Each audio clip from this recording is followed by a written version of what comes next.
Eh, buenos días, buenas tardes, buenas noches. Empieza aquí un nuevo programa de los Eternautas, mortales hablando de inmortales o también hablando de otros mortales, que todo puede ser. Y hoy los mortales aquí reunidos somos, por un lado, Lázaro Coballo, que además es el que creó este invento, digamos. Hola, Lázaro, ¿qué tal? ¿Qué tal? ¿Qué tal? ¿Qué tal? También tenemos a Graciela Molinelli. Hola, Graciela. Hola, hola, ¿qué tal, David? Muy bien, aquí dispuestos a conversar ahora sobre lo que pronto explicaré. Y María José Peña. Hola, María José, ¿qué tal? Hola, ¿qué tal? Buenas tardes. Muy bien. Luego también están, aunque no sean visibles, está nuestro Daniel Jándula, nuestro querido Daniel, que es el que edita esto, el que le da forma. Y también tenemos a Juan Antonio Muñoz, que bueno, desde su espacio en viaje a Ítaca, pues digamos que le da visibilidad a nuestros contenidos. Muy bien, pues hoy concretamente vamos a hablar aquí, vamos a comentar un cuento de Cynthia Ozick. Cynthia Ozick, que es una autora norteamericana, concretamente de Nueva York, y que es una persona que aún está viva, creo que tiene 90 años, una cosilla, es muy mayor, pero aún vive. Y nada, yo dejo, bueno, perdón, el cuento se titula El chal, el chal, esta prenda, un chal, esta prenda para cubrirse un poco los hombros y esto. El chal, que suena un poco parecido, que puede tener reminiscencias con un famoso cuento, o sí, un cuento, una novela larga, una novela corta de Gogol, que se titula El Capote. Pero aquí es muy diferente la cosa, como ya veremos y como todos comentaremos. Pues nada, les dejo la palabra a María José Peña, que es la que nos ha sugerido este cuento y nos lo ha hecho leer, nos ha hecho sufrir, y que sea ella la que nos introduzca un poco en todo el tema. Así que cuando tú quieras, María José. Muy bien. Bueno, yo este cuento no lo había leído antes que vosotros, lo he leído al mismo tiempo, pero tenía curiosidad por conocer un poco la literatura de Cynthia Ozick. Tenía mucha curiosidad desde hace tiempo. Y ello porque me ha interesado siempre la literatura de los escritores judíos. Me ha interesado porque me parece que son el compendio de la cultura europea. Entonces, estos escritores anteriores al Holocausto, yo ya los conocía, he leído sobre ellos y tal, pero me interesaba mucho saber qué tipo de literatura hacían los escritores que lograron sobrevivir, bien porque emigraran antes del Holocausto, porque los que estuvieron en el Holocausto difícilmente lograron sobrevivir, o bien porque aún algunos de ellos sobrevivieron y luego emprendieron pues también el camino de la emigración. Raramente se quedaron en los lugares de origen y fueron a parar o bien a América o bien a Israel. Entonces, estos escritores que han conocido el Holocausto, no que lo intuyeron, como muchos de ellos llegaron a intuirlo antes de que pasara. Por ejemplo, Joseph Roth me parece que es el mejor representante de esa literatura que a mí me interesó siempre, y él lo intuyó, sabía, olía lo que iba a pasar, pero no lo vivió, murió antes, en el 39, cuando ya las botas nazis amenazaban. Pero las generaciones posteriores, bien por ser sobrevivientes, bien por ser generaciones de hijos de sobrevivientes, me interesaba mucho conocer su percepción del Holocausto, cómo eso ha determinado su literatura.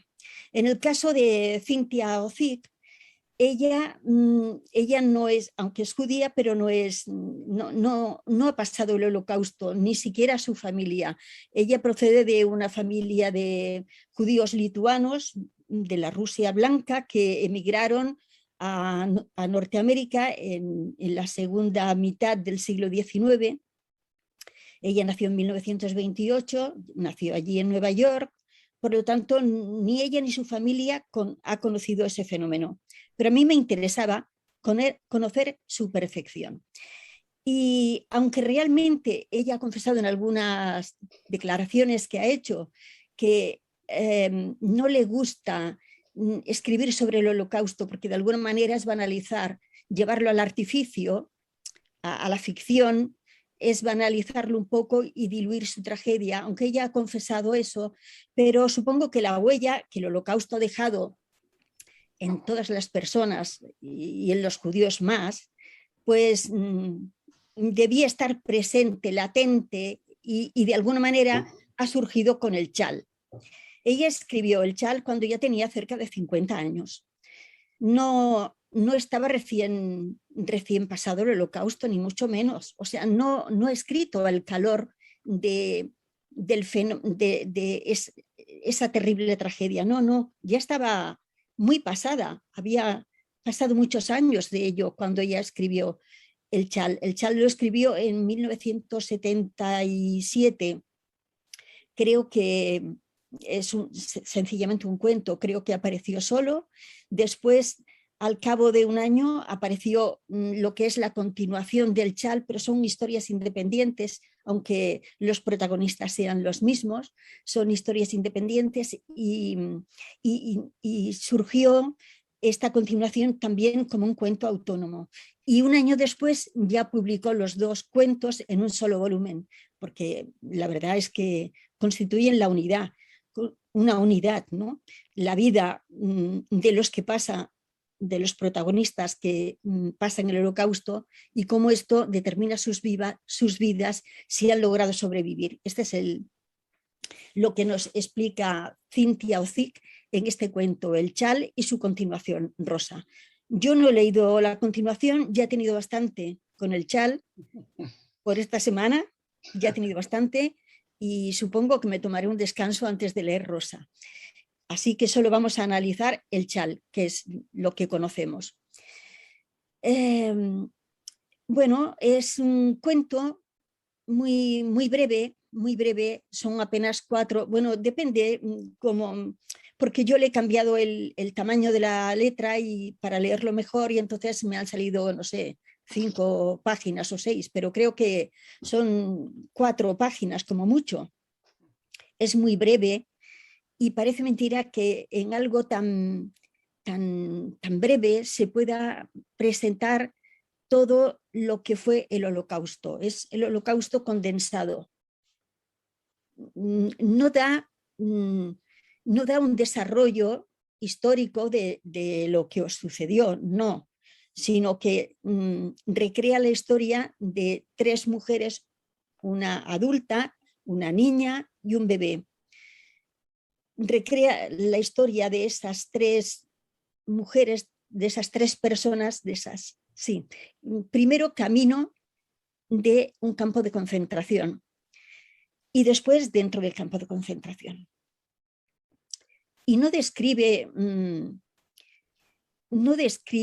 la vida en el campo, ni mucho menos, no hace descripciones. Es una historia muy condensada, muy resumida, donde aparece todo el Holocausto, pero aparece en la breve conexión entre esas 3 personas. La protagonista principal es Rosa, la madre. El bebé, su hija, es un bebé de pocos meses, y la sobrina de Rosa, una niña de 14 años. Estas 3 personas están protagonizando la marcha hacia un campo de concentración. Bueno, y luego simplemente una apostilla, un campo de concentración y de exterminio. Bueno, Seguramente. Exterminio también, porque hay esa ceniza constante que está cayendo. Pero en casi todos los campos, incluso los de trabajo, se tenían que deshacer de los cadáveres que morían por el exceso de trabajo, por las condiciones físicas tan tremendas, y también eran incinerados los cadáveres. Pues eso también ocurría, pero bueno, da igual, sí. Esas 3 personas van hacia ese campo y solo en la marcha ya se van presentando varias de las cosas que estuvieron presentes en el Holocausto. La marcha a pie, andando, en condiciones terribles, con falta de alimentos, estaban delgadísimas, ya no menstruaban, la madre del bebé no tenía leche. Las condiciones, la dureza de la vida hacia el campo ya se pone de manifiesto enseguida. El bebé no tiene alimentos, lo oculta la madre entre los pliegues del chal. Como no tiene alimento porque el pecho de la madre está seco de las carencias que están viviendo, pues chupa la punta de un chal de lino que le da un cierto gusto y que con eso el bebé logra pasar los 3 días que dura la marcha. Pero ahí aparece algo más. En ese primer punto de la marcha aparece algo más, y aparece la presencia de tanta gente que acude a ver las marchas. Aparece de refilón, no es el núcleo principal, pero aparece. La gente se concentraba para ver las marchas de los judíos que iban hacia el campo de concentración, y nadie movía un dedo. Ahí tampoco mueve nadie un dedo. La madre tiene miedo, aunque desearía dejarle el bebé a cualquiera de las mujeres que están contemplando esa durísima marcha, y quisiera dejarle el bebé a ver si así había alguna posibilidad de que se salvara. Acaba no haciéndolo, porque no sabe cuál va a ser la reacción. Eran gente que no movía un dedo por ellos. Temía que se lo rechazaran, que lo descubriera el guardián. Tenía tantos miedos porque había tan pocas certidumbres de comportamiento humano, que siguió con el bebé escondido hasta la llegada al campo de concentración. En el campo de concentración pasaron unos meses y el bebé aprendió a andar. Es terrible lo que va describiendo Cynthia Ozick. Describe a personas ya deformadas por la dureza de la vida física. Son apenas sombras, cada vez pesan menos. Dice que las piernas son palillos y que las rodillas son muñones. Están perdiendo la humanidad, pero no solo la física, también la humanidad moral, porque se les va encallando el corazón, ya no les queda espacio para sentir compasión o piedad unos de otros. Se van volviendo instinto de preservación. En el caso de Estela, la sobrina, la niña de 14 años, que está siempre hambrienta y aterida de frío, y no puede contemplar al bebé con el cariño que en una situación normal se contempla a un bebé. Lo contempla de otra manera, como celosa de ese bebé, de los cuidados que le procura su madre, del chal del que disfruta mientras ella está aterida de frío. Incluso la contempla con un cierto espíritu caníbal. Incluso Rosa, la madre, cree percibir esa determinación hacia lo poco de carne que queda en aquella niña que no habla, porque tiene que esconderse, porque su madre la lleva siempre en los pliegues, incluso dentro de los barracones. Esa situación va marcando a la niña, que se acostumbra a no hablar también, a no darse a conocer, a comportarse como una niña muda. y cuando empieza a andar, su madre percibe que ya la vida se le va a acabar pronto, porque no se puede vivir allí, porque es imposible que pueda. Pero su instinto de madre trata de preservarla de ese fin. Y aunque el chal es el refugio de la niña y chupándolo parece que encuentra parte de la vida que le falta, llega un momento en que la sobrina, la niña de 14 años, que está aterida de frío, le quita el chal. Le quita el chal y la otra lo busca, la pequeña lo busca desesperadamente. Y buscándolo desesperadamente, llega el momento en que sale del barracón. Ya se puede aguantar sobre sus piernecitas con dificultad, pero puede hacerlo y sale fuera del barracón. Fuera del barracón, ¿qué le espera? La muerte. No hay otra posibilidad para ella. Cynthia Ozick no puede aquí crear nada. Está determinada por la realidad. No puede crear ficción. Describe lo que inevitablemente iba a pasar. Y lo que iba a pasar es que la niña es descubierta por un guardia. Y descubierta por un guardia, su madre trata de retenerla, de hacerla volver antes de que la descubra el guardia, pero para eso necesita el chal. Lo busca desesperadamente hasta que lo encuentra, pero ya el guardia la ha descubierto. ¿Qué pasa con una niña, con un bebé recién descubierto por un guardia? Pues vuelven a aparecer todo lo que se daba en el campo de exterminio o de trabajo, no sé cuál era, pero probablemente, como tú bien has dicho, probablemente de exterminio y probablemente en Polonia, aunque tampoco se nombra en ningún momento. Aparecen las botas del guardián, el casco del guardián, el uniforme del guardián, todo lo que causaba terror a estas pobres víctimas, a estas pobres personas que estaban allí siendo aniquiladas a base de sufrimiento antes de llegar al momento final de la muerte. Aparece todo ello y el guardián coge al bebé y lo tira contra lo último que aparece de todas las ignominias del campo, la alambrada electrificada. Bueno, Cynthia sabe que es el final. Tiene deseos de gritar, más que de gritar, de aullar. Ya no es una persona, es un grito animal el que a ella le sale del alma, pero sabe que detrás del grito habrá el disparo y acabarán también con su vida. Así que coge el chal, que es lo que le queda de su hija, y se lo mete en la boca hasta que consigue ahogar ese grito. Y esa es toda la tragedia que en 4 páginas nos narra Cynthia Ozick. El relato es estremecedor, no recarga las tintas, no juega con nuestra emocionalidad, no. La realidad es tan terrible, tan demoledora, que no necesitan ningún juego literario, ningún artificio para presentar esta desgarradora realidad del campo.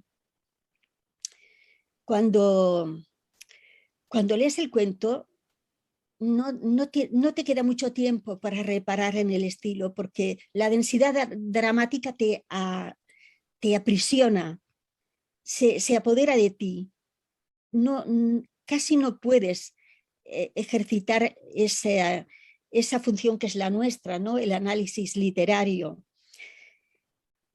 Pero bueno, una vez que te recuperas y lo lees una segunda vez, te das cuenta de que Cynthia, que se considera que está incursa en la tradición realista del siglo XIX, pues se ha comportado así, con realismo, sencillamente con realismo. No ha hecho nada más. No ha hecho nada más que trasladar al papel algo que a toda persona sensible, mucho más a un judío y mucho más a un escritor, le ha penetrado y le ha le ha modificado, le ha hecho una brecha, un desgarro interno profundo que debe sacar. Y un escritor lo saca con palabras. Y eso es lo que ha hecho Cintia. No ha podido sustraerse a toda esa realidad que no vivió, pero que sabe fue real. Y nos ha presentado eso en toda esa historia tan desgarradora de la humanidad que será conocida, temida y sufrida durante siglos por los que la hemos conocido a través de la historia, por supuesto, no es porque la hayamos vivido directamente. Eso es lo que ha hecho Cintia. Yo creo que seguramente como judía no podía permanecer al margen de todo ello y ha debido recogerlo. Ha debido recogerlo en palabras. En fin, creo que es un cuento verdaderamente desgarrador, pero que habría que leer todo el mundo. En los colegios me parecería muy apropiado que se pudiera leer, porque es breve y permite explicar toda la tragedia del Holocausto. Y yo me paro aquí, porque seguramente que vosotros tendréis muchísimas más cosas que aportar. Muy bien, pues gracias.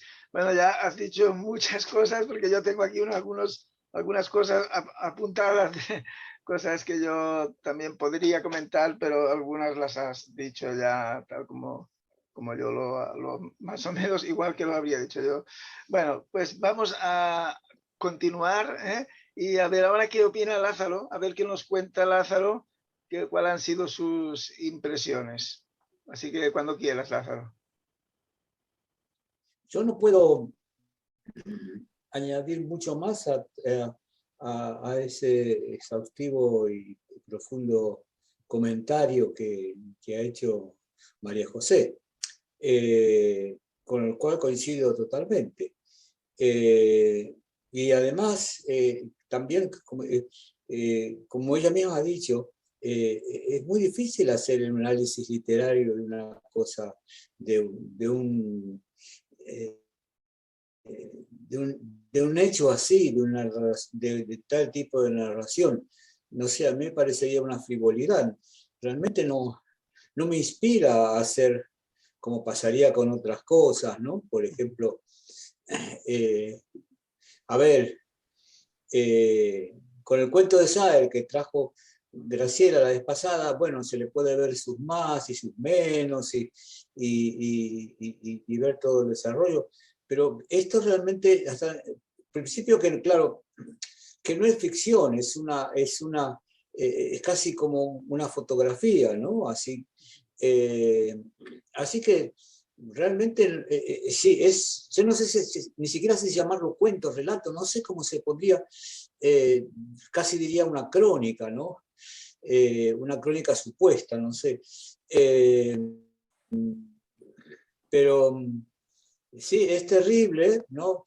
Si se lo ve desde un punto de vista más frívolo, podríamos decir que es un relato gore, ¿no? Pero es que realmente, sabiendo que no es ficción todo esto, que cosas así sucedieron, ¿no? Realmente es muy difícil, ¿no? Yo que soy de ascendencia judía, por ejemplo, mis abuelos emigraron a principios del siglo XX a la Argentina, ¿no? Mis abuelos maternos. Pero sus hermanos y sus padres se quedaron en Rusia, en Ucrania en realidad, que es parte del Imperio Ruso. Y luego por alguien que se salvó, fueron fusilados y metidos en un hoyo común por las tropas nazis.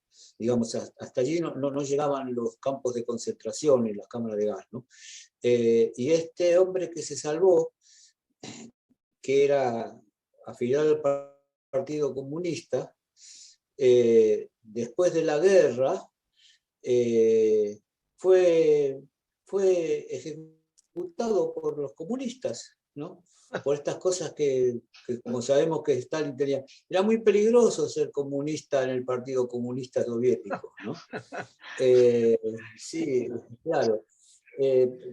No sé, los mayores matarifes de comunistas fueron los mismos comunistas, así como los mayores matarifes de cristianos fueron los mismos cristianos, ¿no?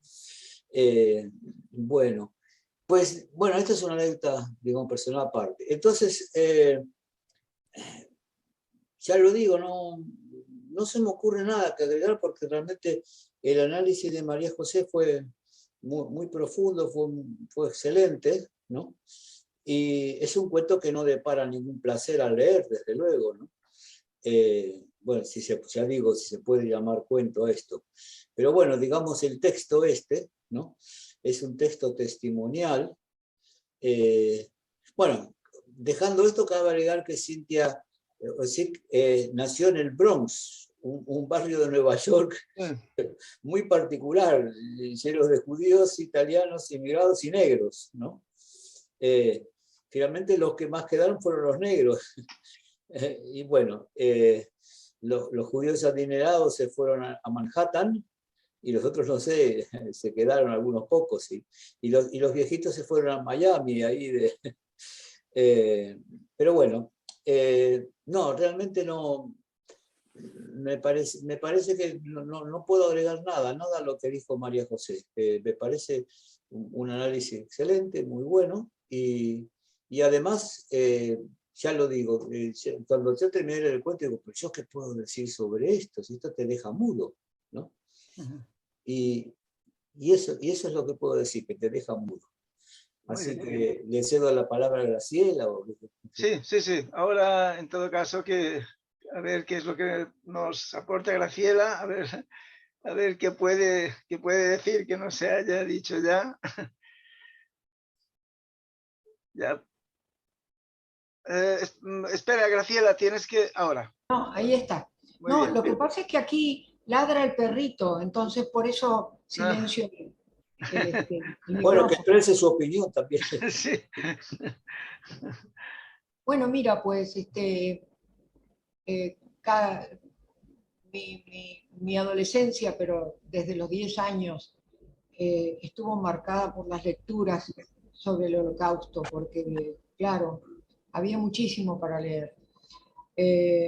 Yo creo también, como María José, que la ficción banaliza, porque es casi imposible hacer ficción sobre algo tan terrible como esto que pasó. La otra cosa que tengo que decir es que es un acontecimiento sumamente doloroso que yo creo que desde el punto de vista humano es muy difícil de superar, porque fue cometido por gente que se supone que en el siglo XX ya teníamos un grado de civilización donde eso no podía realmente suceder, sobre todo en Europa. Es algo que uno racionalmente lo rechaza, que le parece que es imposible. Bueno, voy a decir algo del Chal después, porque estaba recordando que fui a Berlín y en Berlín he visto numerosos monumentos sobre el Holocausto y cómo se recuerda aquello que pasó y cómo se respeta la historia. Son los alemanes los que se quedaron mudos y vieron las filas de judíos que eran llevados a los campos y que supieron, así como se supo en la Argentina ya en los años 79, que acá se mataba gente o se la desaparecía, allá los alemanes también en algún momento supieron qué destino tenían esos trenes. Entonces, desde el punto de vista histórico, yo creo que es una cuestión que va a ser muy difícil, es muy difícil, a ver, lo voy a decir con palabras plebeyas, es muy difícil de tragar, es algo muy horrible. Bueno, este cuento es particularmente conmovedor por varias cosas. Primero por su brevedad, ¿no? Y por presentar sin ninguna clase de adornos esta situación de la condición humana sometida a las últimas consecuencias cuando ya la única opción posible es la muerte. El hecho del deseo de supervivencia y el modo como ese deseo de supervivencia se muestra porque el bebé llega a caminar. Un bebé escondido, con todo lo que eso significaba, y después la cosa predominante en este cuento es el hambre. La mujer del pecho seco, privada de dar alimento a su hijo, el mandato ancestral de un padre es mantener, o madre, es mantener con vida a su hijo. Es aquello que el padre o la madre nunca podrán superar, es no haber podido mantener con vida a su hijo. Entonces, esto es de una crueldad superlativa. Este cuento es terrible, terrible porque muestra esta imposibilidad de mantener con vida a los más chicos, de los que somos responsables, que han nacido de nosotros. De modo que el pecho seco es una tremenda herida sobre cualquiera que podría llegar a interpretar esto. La pintura del hambre, ¿no? La pintura del hambre, y a la vez el chal es de lino, y el lino es un producto vegetal, y entonces también es consumible. Entonces podemos pensar que la ingestión del lino, bueno, pues no es una cosa anormal, no es lo mismo que cualquier otra cosa. Está ingiriendo un vegetal, pero a la vez lo que sucede es que este chal simboliza la pertenencia a la madre y la pertenencia al grupo. Después, claro, hay otra cosa terrible que me marcó en este cuento, que es la envidia de la niña de 14 años, la envidia del chal. Y el hecho de que lo hiciese perder, porque claro, lo tenía la otra y no ella. Y entonces, en medio de la tremenda tragedia que significa ser condenadas a morir de hambre, ¿no? Esos sentimientos humanos de envidia que salen todavía. ¿Cómo el ser humano puede mantener esas cosas por sobre la tremenda catástrofe, ¿no? O sea que este cuento sobre la condición humana es un cuento terrible. Todo lo que ha dicho María José, que yo suscribo, ¿no es cierto? Y que como dice Lázaro, es muy difícil ya de decir una cosa nueva. Pero es esta historia de Rosa, que es la madre, de la sobrina y del bebé que logra caminar, y después el temor ante las botas y el casco, porque allí se presentó, allí el guardia encarna la muerte. Entonces, esa muerte viene encarnada con unas botas y un casco y un guardia. Ellos eran la muerte. Esta representación literaria de lo que era la muerte, de quien les da la muerte y de la lenta agonía, ¿no? Es lo que hace muy valioso el cuento. Y sobre todo suscribo aquello que dijo María José, que es un grito. O sea, la autora, descendiente de judíos, yo nunca me he sentido muy legítima al tener tanto dolor por la historia del Holocausto, porque pienso, bueno, pues no soy judía. Pero después he vuelto sobre esa opinión y creo que todos tenemos derecho a sentir ese enorme dolor, porque es de la humanidad entera. De modo que acá la autora grita y hace que la protagonista se coma el chal para ahogar ese grito.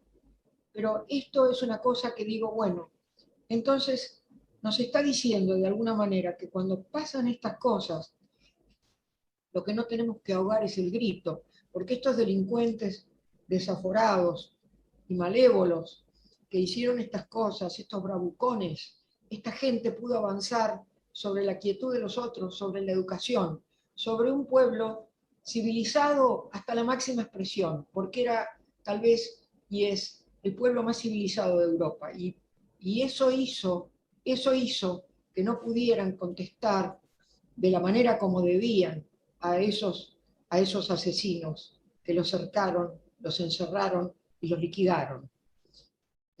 Bueno, yo no digo más porque lo que más tendría que decir es político, que no es del caso, ¿no? Pero Sí, a pesar de que es una literatura que puede decirse que viene del realismo del siglo XIX, tiene un estilo despojado que ya es del siglo XX. Un estilo realmente sin adornos y sin, bueno, pues como es sin adornos, así duele. Bueno, queridos, os dejo a ustedes. Muy bien. Pues gracias, Graciela. Bueno, pues a ver, voy a intentar yo comentar alguna cosa. Sí que hay algunas cosas que veo que no se han dicho y bueno, quizás aún tenga alguna cosa que apuntar. Primero lo que quería decir es que este cuento está escrito con un estilo que es auténtica prosa poética.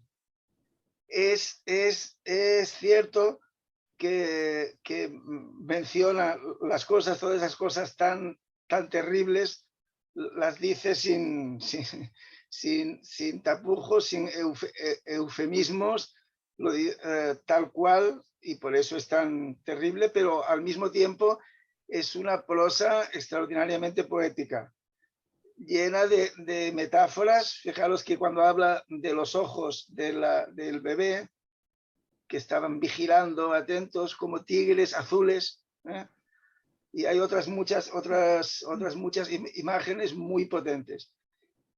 Es prosa poética y prosa de calidad, una prosa poética de una gran calidad. Luego es un ejercicio literario.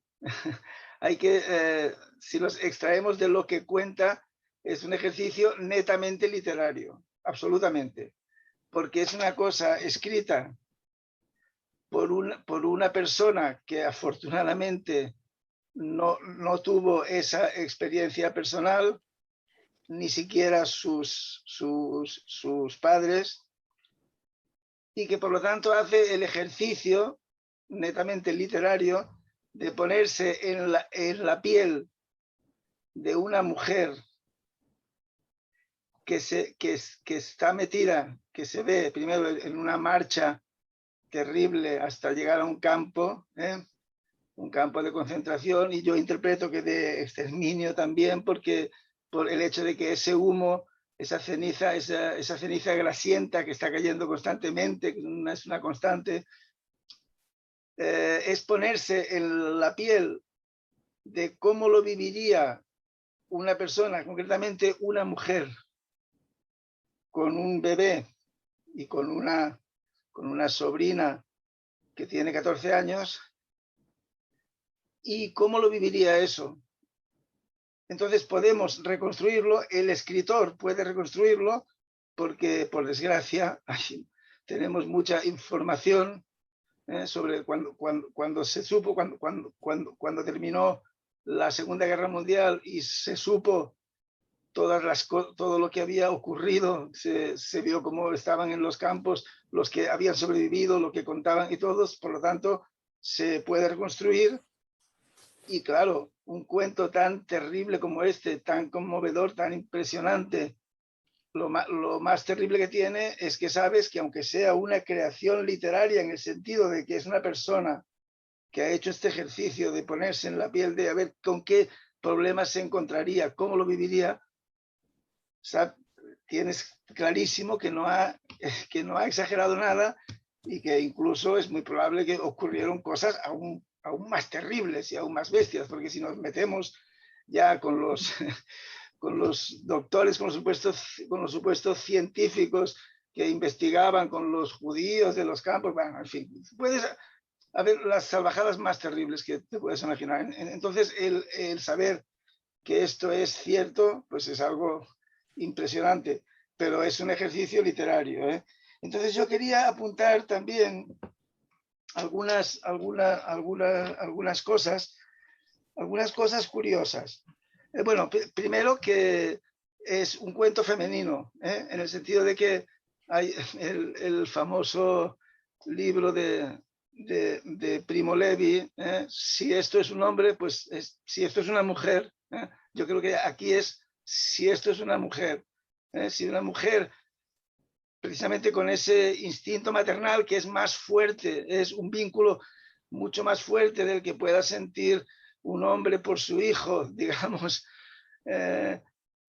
como el hecho de el hambre constante y de esa degradación física, pues lleva a unos extremos en que se pierde la humanidad, casi se convierten en las personas pueden convertirse en animales, y aún así, aún ahí, en esa situación terrible en que una sobrina, que es una adolescente, una niña de 14 años, pues ya no siente ningún afecto por el bebé y todo esto que ya ha comentado muy bien María José, es que ya está todo dicho.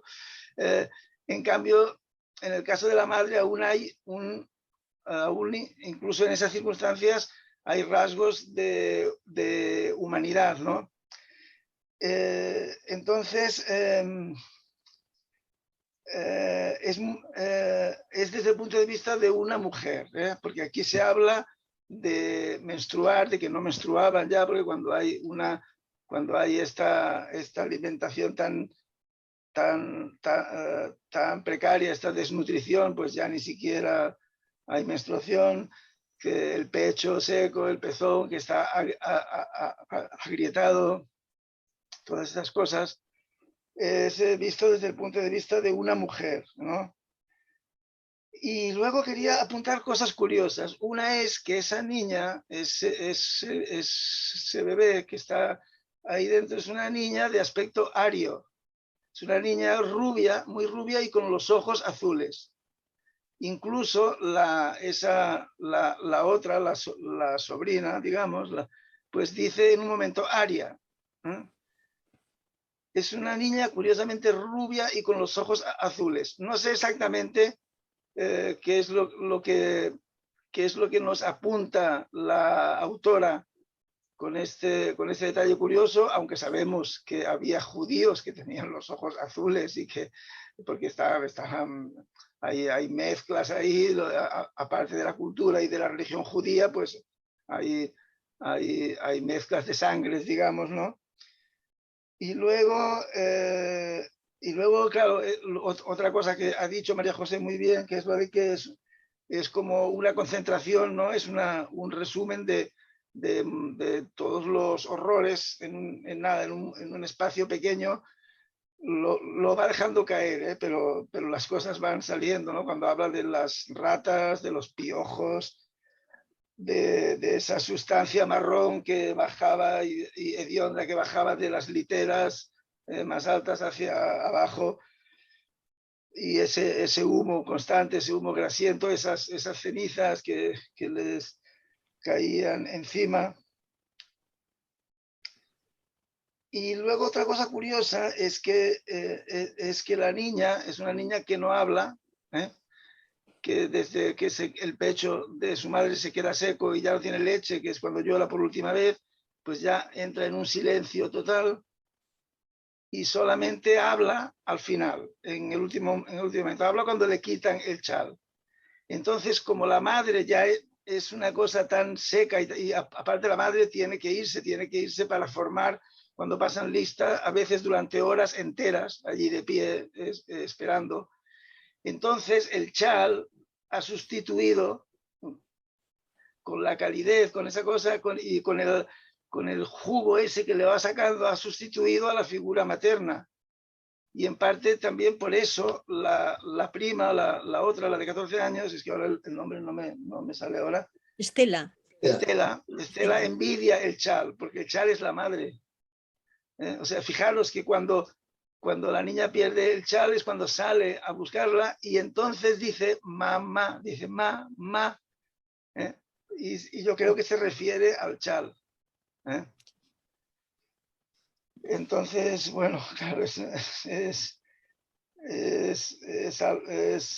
algo terrible, ¿no? Porque claro, la madre en teoría no podía tener a un bebé con ella, entonces la ocultaba, y esa niña se quedaba tranquila y no, claro, esto también nos explica algo que sería difícil, que es que no la descubrieran, porque los niños pequeños lloran, pero esta niña, como no hablaba, como no lloraba, se quedaba allí protegida por el chal, porque tenía esa calidez, ese cobijo que le proporcionaba el chal, ¿no? Entonces la madre la ocultaba, pero cuando empezó a andar a los 15 meses, o sea, aún resistió 15 meses con esa delgadez terrible, con la barriga hinchada, todos los síntomas típicos de los niños que tienen la desnutrición esta severa que conduce hacia la muerte.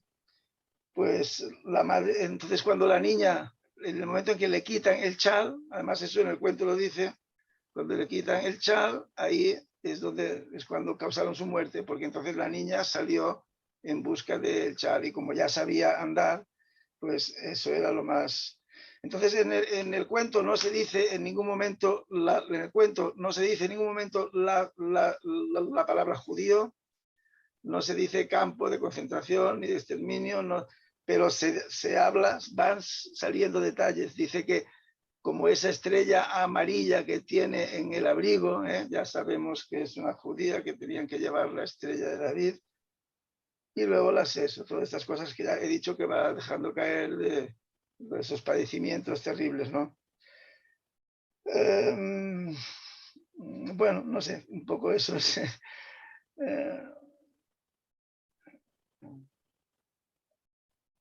Pues eso, ya está, creo que no tengo otra cosa que decir. No sé si alguien quiere comentar alguna cosa más. Bueno, ¿Alguna un apostilla? par de cosillas, como tenemos tiempo, pues Sí, un par de cosillas me gustaría comentar.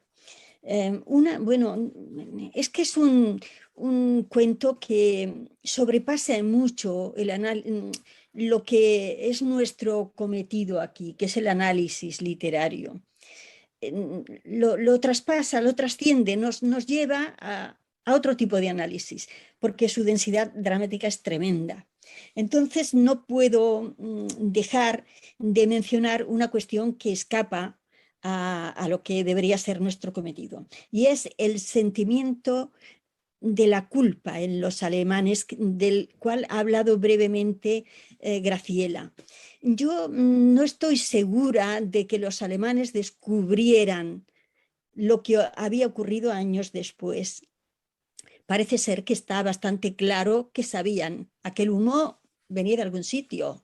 Aquellos que entraban y nunca más se les volvía a ver salir, para los que no se pedían alimentos, para los que entraban solo y nada más.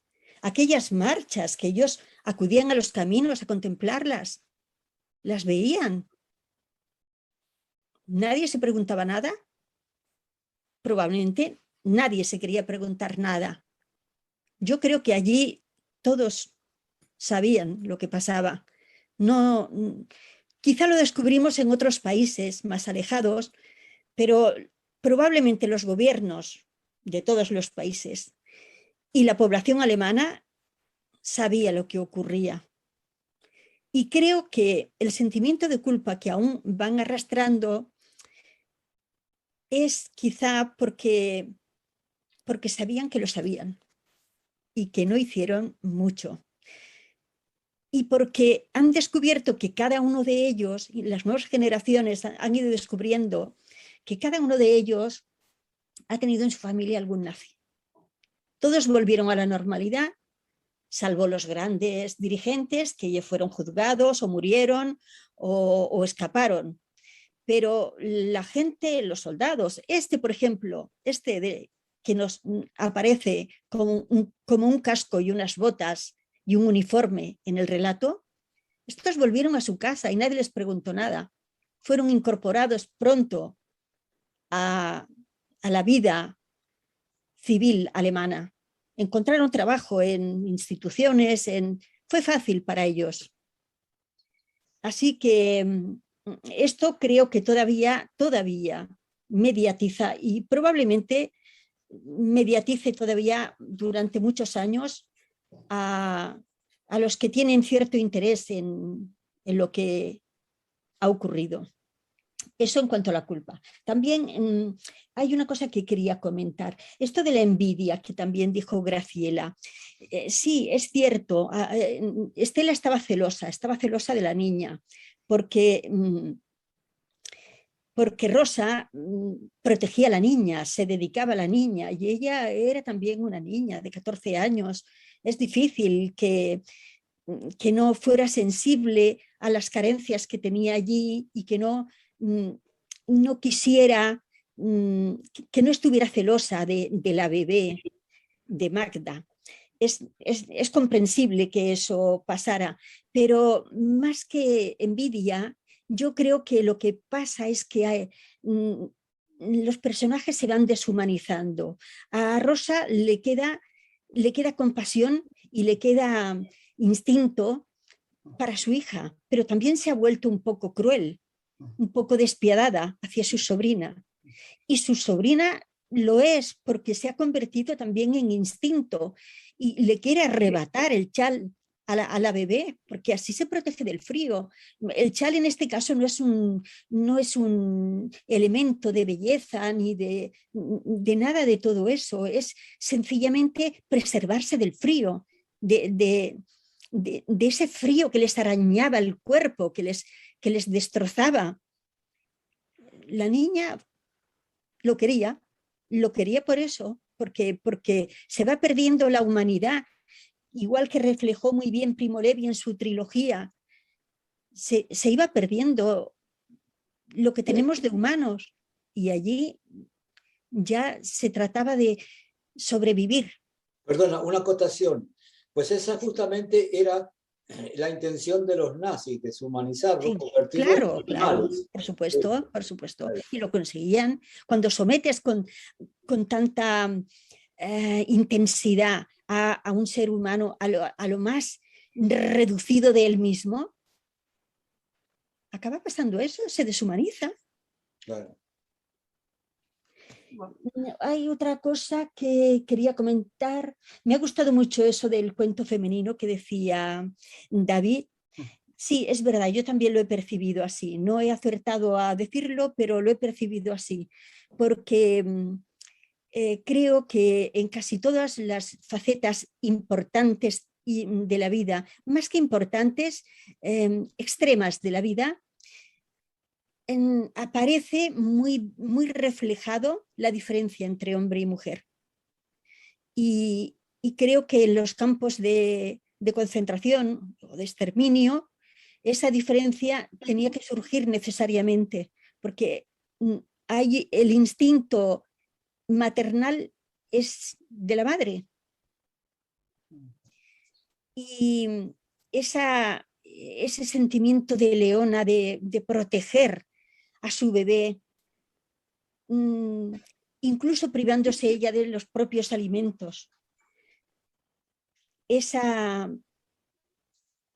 No solo ese instinto de conservación hacia el bebé, sino a ver, ¿cómo lo diría yo?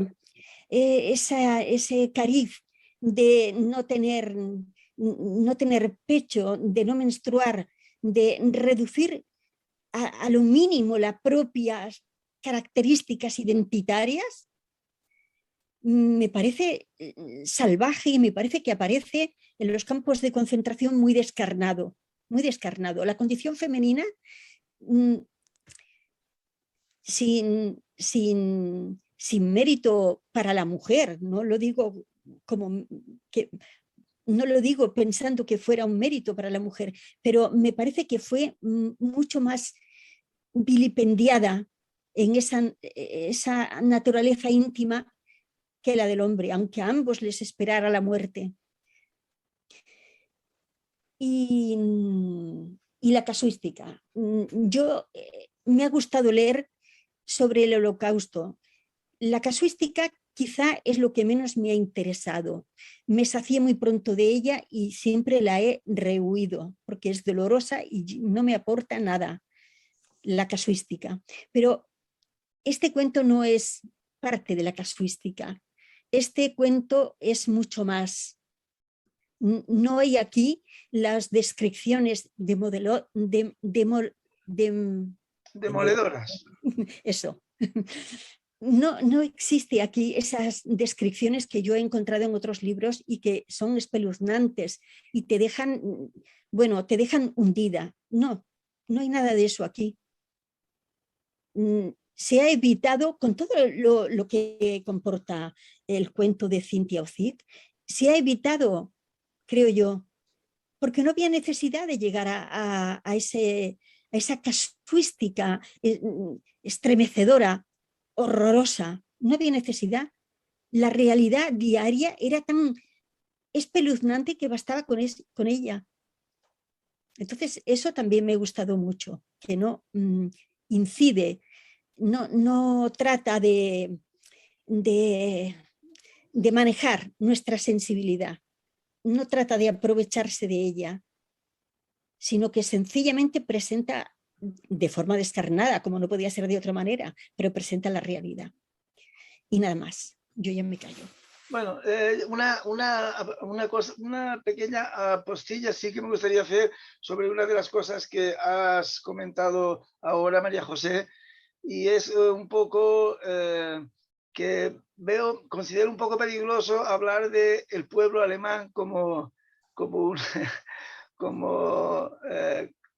un pueblo nazi, o tenemos que pensar que el pueblo alemán estaba bajo una dictadura terrible y muy severa, y que prohibía totalmente cualquier desviación del pensamiento ese único que habían impuesto. Entonces, claro...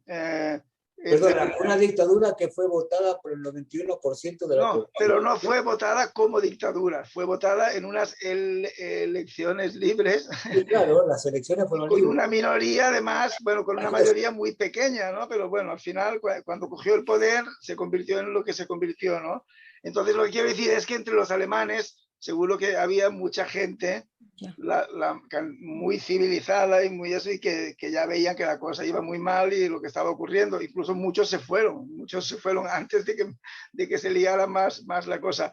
Sería un poco injusto, sería como decir que los argentinos, pues bueno, pues eran unos asesinos y unos desaparecedores y unos cómplices y tal, cuando aquí conocemos a unos cuantos argentinos que no lo eran en absoluto, o como decir que los españoles éramos todos franquistas y tal, en los peores años de la posguerra, ¿no? Y tal, bueno, no sé. Hay que ir yo iría con un poco de cuidado con esas con esas generalizaciones, y sobre todo separar entre los que mandan y los que tienen un poder terrible, ¿no? Y un poder militar encima y represor, y luego el pueblo, que el pueblo siempre, al final siempre acaba siendo víctima, ¿no? Cuando hay guerras. Bueno, no sé, solamente quería apuntar eso. No sé. Bueno, yo no pretendía... Pero yo creo que de todos modos no sería muy interesante que entráramos en la política, ¿no? Sí, sí. Pero sí quería decir que dentro de que hay mucha singularidad y mucha gente que fue muy consciente de todo lo que pasaba y que se puso enfrente, también hubo, pues bueno, como sucede en los comportamientos colectivos que han sido primero, que han sufrido primero adoctrinamiento y luego miedo a las consecuencias de desobedecer, pues en esos comportamientos colectivos suele haber una mayor presencia de silencio, de no meterse en líos. Eso pasa en todos sitios, no solo en Alemania. Aquí también hemos tenido ejemplos y tenemos ejemplos aquí en España, no hace falta ir tan lejos. Sí, mejor que no entremos ahí. No pretendo entrar, solo... Hagamos un foro aparte para pensar las cosas políticas. No sé si quiere decir algo, Graciela. Yo quería decir algo más, sí, porque como ustedes saben, yo creo que la política está siempre presente en todo, pero acá en este cuento, el protagonista es el chal. El chal resulta que es capaz de dar alimento en una situación de hambre extrema. Entonces, sucede la pelea por el chal. Y yo me he preguntado mucho acerca de por qué se lo come al final. Y tal vez se lo come porque si eso es lo que las había dividido y había ocasionado la muerte de la niña, pues que eso no existiera más. O sea, es un símbolo el chal. El símbolo del alimento, el símbolo del poder, el símbolo del disenso, el símbolo tal vez de la muerte.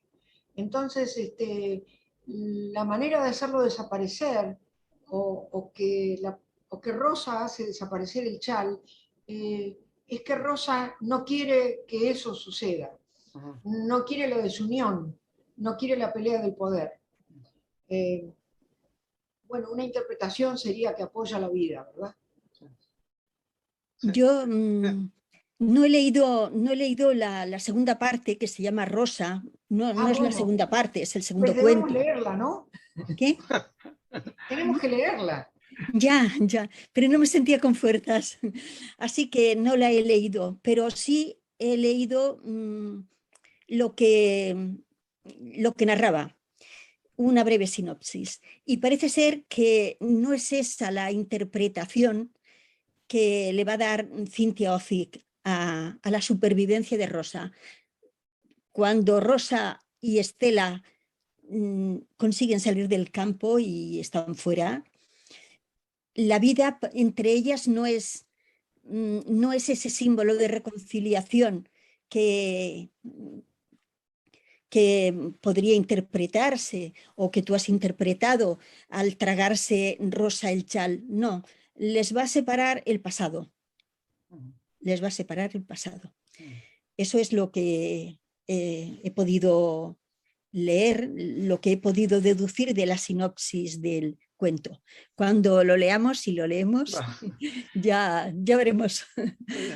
Muy bien, bueno, yo solo apuntaría que digamos, abundando un poco en mi reivindicación de que sí que es un texto literario y muy poético, en el cuento se dice explícitamente, concretamente, o sea, literalmente, era un chal mágico, era un chal mágico, porque era un chal que alimentó durante meses a una bebé, ¿no? Entonces, o sea, que no es una cosa tan descarnada, sino que hay ahí un componente de cuento, precisamente, que alguien ha dicho que no es un cuento, que no, sí que es un cuento, yo creo que es un relato, pero bueno, eso nos llevaría a una discusión que hoy ya no tenemos tiempo para, o a un debate diferente sobre lo que es literatura y lo que no. Muy bien, pues nada, creo que ha dado bastante de sí, ¿no? Hemos comentado cosas que creo que ha sido interesante y nada, ya hasta la próxima ocasión, en que volvamos a encontrarnos los eternautas, y muchas gracias a todos por vuestra Buenas tardes. participación. Buenas tardes. Oye,